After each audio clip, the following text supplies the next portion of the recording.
Ladies and gentlemen, welcome back to the channel. The international break is fast approaching, sadly. We still have one game before that. We play Ross County on Saturday. However, we will have a 2-week break afterwards as some Celts head out to help their respective national teams. Some of those announcements have been coming over the past couple of days, and we've got some big news as to which Celtic players will be heading overseas to play for their country. Now, some have been robbed and left behind, but some have been given call-ups, etc., that I think deserve to be spoke about.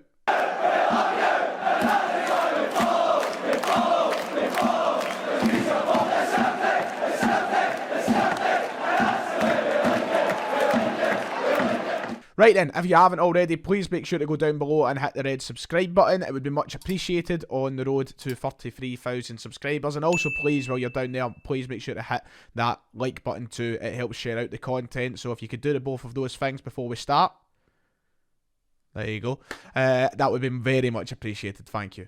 So it is that time. We've got an international break coming up. I hate the international breaks, especially at a point in time where Celtic are doing really well. Last season it was great because an international break meant we got an escape from what was a nightmarish season.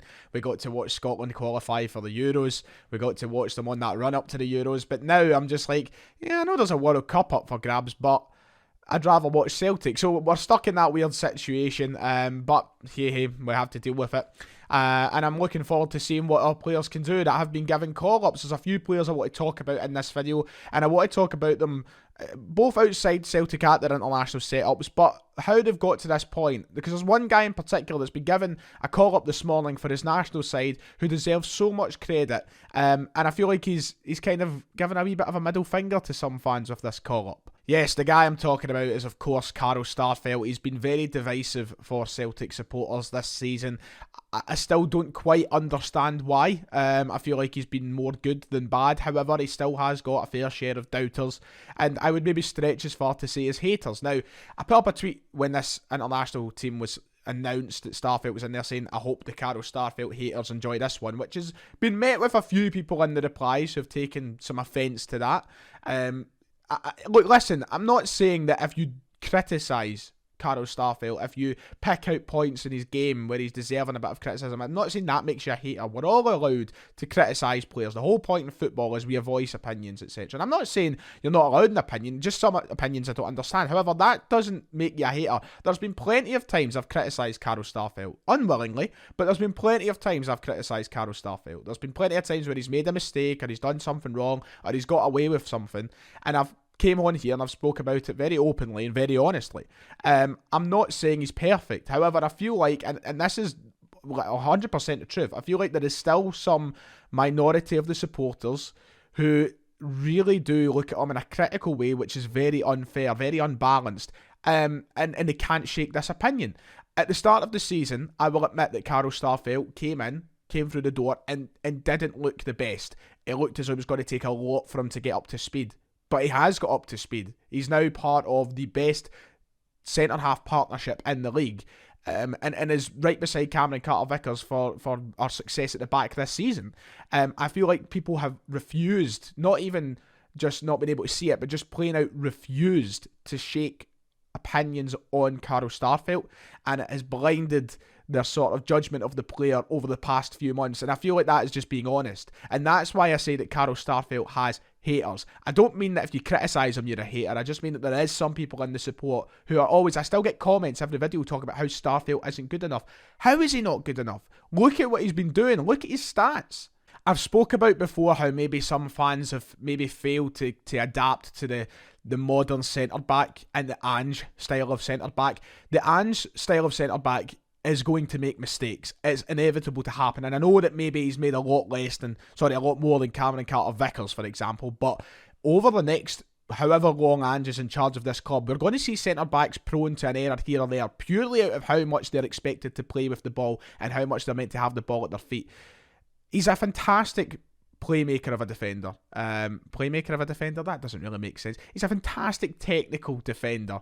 He's really good with the ball at his feet. He's got the highest pass completion rate in the league and also made the most passes in the league, most successful passes. If that doesn't speak volumes about the sort of technical ability he possesses as a centre-half, I don't know what does. This is the thing about these centre-halves that Ange plays. A lot of what we do starts from there. A lot of what we do is dictated with the guys at the back. And you see Starfelt with the ball so often. That's how he's often under the spotlight. And errors are going to happen when a centre-half gets that much of the ball. They're not prone to having the ball that much. It's not a worldwide thing for centre-halves to play like Anges across the world. So it is going to take adapting. Of course you're going to make mistakes. And the progress that he's made in this first season alone is enough to merit not just an international call-up, but I think the respect and admiration of many a Celtic fan. We have conceded 18 goals in the league this season, in the Premiership this season. 18, 6 fewer than Rangers. He's played in basically every single game. That defensive record, once again, deserves respect and admiration. He's been fantastic, and this call-up, he deserves it so much because I think he's been left out a couple of times, Carl Starfelt, from the Sweden squad. And now he's worked his way in there. He's fully deserving of it, and I hope to see him play for Sweden because I think his form this season merits it. You're looking at either the first or second best centre-half in the league anyway, because him and Carter Vickers are the best too. I know these mistakes are annoying and they are concerning at times, but they are being ironed out. He's got a lot better at it. And listen, we've been so good that we have been able to ignore them, and people will flip that and say, well, what happens when they come back to bite us? I think that we're going to see them quickly go away, as we've been seeing less and less of them as the season goes on. His distribution's been better than Christopher Ayer's. And we raved about Christopher Ayer. He had a mistake in him. So I feel like he just deserves a lot of respect, Carl Starfelt. And I'm always going to be banging that drum until I can't bang it, until I literally have the evidence in front of me that the drum shouldn't be banged. But a fantastic player, a well-deserving of this call-up, and I hope he goes and gets some time for Sweden on this international break. I feel like a lot of people have had their heads turned on Starfelt over the course of the season, and he's really kind of turned a lot of opinions about him because of how well he's came onto a game, and I feel like it's only a matter of time before the majority of people are doing the same thing. However, there is just that little minority of people who are just refusing to see past it for whatever reason. It's natural for footballers to make a mistake now and then. He's not done anything costly as of recent that comes to my memory. We have been winning games, he's been keeping clean sheets, and he deserves a lot of respect. And I'm looking forward to seeing if he can get into this Sweden team in international break now, because he's worked so hard, and he's not listened to the criticism, because he gets it on the mainstream. You listen to like Sports Sound, for example, and he gets it rotten on there sometimes, and even like Stephen Craig and some abuse of him as well sometimes. And it's just nonsense. I don't know if people are just wanting to do it at this point, but go and do something for Sweden, big man. Looking forward to seeing what you can do, and I'm looking forward to having you back as well. As for Scotland then, Callum McGregor and Greg Taylor have been given call-ups. That's, I think, who we all really expected to see for Scotland. But a big case for Tony Ralston. Has he been robbed from an international call-up this international break? Well, I would probably agree in saying so, yes. I think he has been robbed. I think he was very much deserving of being in there.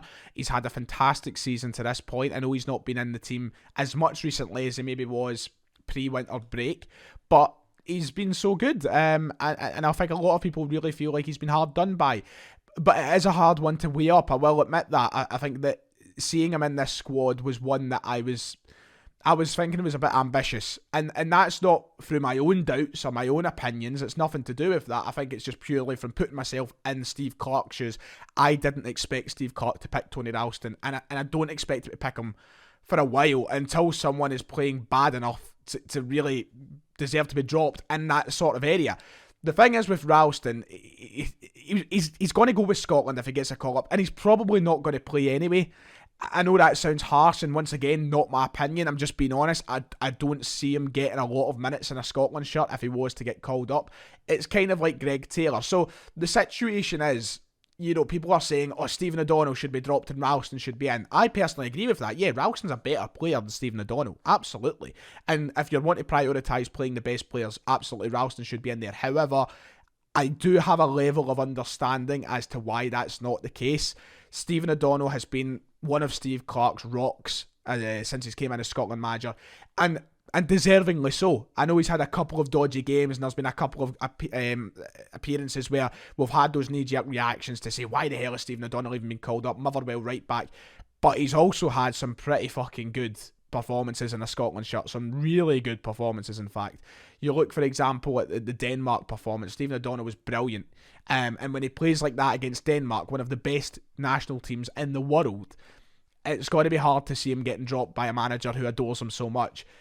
Also, you know, you look at Greg Taylor, he might be the most logical option for Ralston to come in and replace, but Greg Taylor doesn't get any minutes either in that Scotland team. So I think it's, you know, damned if you do, damned if you don't. He's either going to go and not play, and then we're going to complain about that, or he's not going to go, and then we're going to complain about that. I think it's just a sense of realism. I would love, and I really do think Ralston should get in there and get a chance in that Scotland team. His output has been fantastic as a right back this season, and what he's been doing in terms of goals and assists has been absolutely fantastic. It's been the best in the league. I think, well, you know, you've got Tavernier scoring these penalties and such, but, you know, in terms of just overall work, Ralston has been fantastic from the offensive point of view, and I think Scotland could really be doing with that. But just being realistic, I don't think it was ever going to happen. I don't think he was going to get picked, which is a shame. But I, for one, I'm just not surprised. I'm not really as annoyed as what some other people are.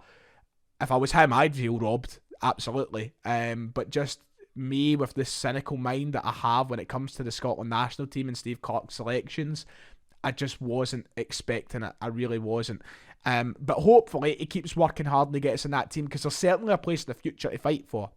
The thing is, as well, he's just got to battle against so many quality fullbacks. There's so many people in that Scotland side that are, you know, we're blessed in the fullback area. You've got the likes of Hickey coming in, for God's sake, right now. And Hickey's playing first team football week in, week out in Serie A for Bologna. You know, that's hard to compete with. So there is very little options as to who should be dropped. Until O'Donnell goes for a terrible run of form, I just don't see him getting dropped from that team, and I don't see Ralston taking his place. So we'll have to wait and see what happens. But yeah, that was McGregor and Taylor called up, Ralston robbed. Let me know your opinions. And to finish up on today's sort of wee bulletin show, Matt O'Reilly has chosen his national side. He's been called up to the Danish under-21s for the first time. Brilliant for him. Absolutely chuffed for him. A lot of people celebrating there's one less Englishman in the squad. But in all seriousness, a very good national setup to head to. Denmark, one of the best teams, as we already said in this right now.